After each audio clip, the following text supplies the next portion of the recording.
Madame, Messieurs, bonsoir. Bienvenue à ce bulletin d'information sur www.conté.net. Haïti, révision constitutionnelle. Les parlementaires de la 49e législature ont entamé hier dimanche le processus de révision de la Constitution haïtienne de 1987.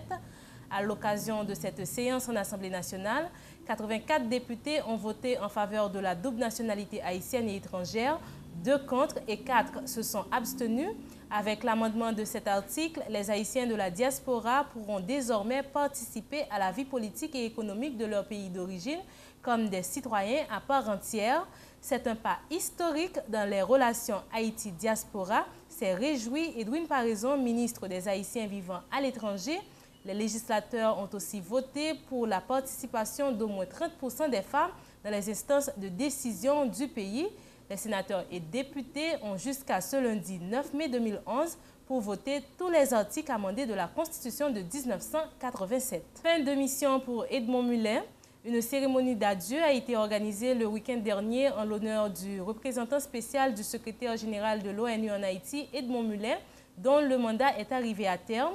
Le président élu Michel Martelly, des diplomates ainsi que des membres de la société civile ont pris part à cette cérémonie d'adieu qui était une initiative de la Chambre de commerce et d'industrie d'Haïti, CCIH.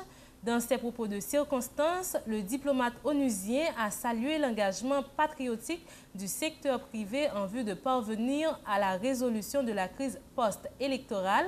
Cet acte me fait croire qu'Haïti est sur le point de se relever, indique Edmond Muller. Par conséquent, il encourage le secteur privé à travailler avec le Parlement et l'exécutif.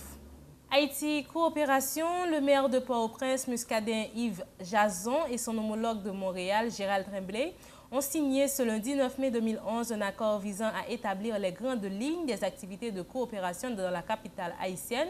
Cette entente fait partie du programme de coopération des municipalités Haïti-Canada financé par l'Agence canadienne de développement international ACDI. Montréal apportera son soutien à Port-au-Prince par le biais d'une contribution en ressources humaines grâce à l'expertise de ses employés. Ici s'achève ce bulletin d'information. Merci de l'avoir suivi. C'était Yves Nick Bata pour vous le présenter. À bientôt.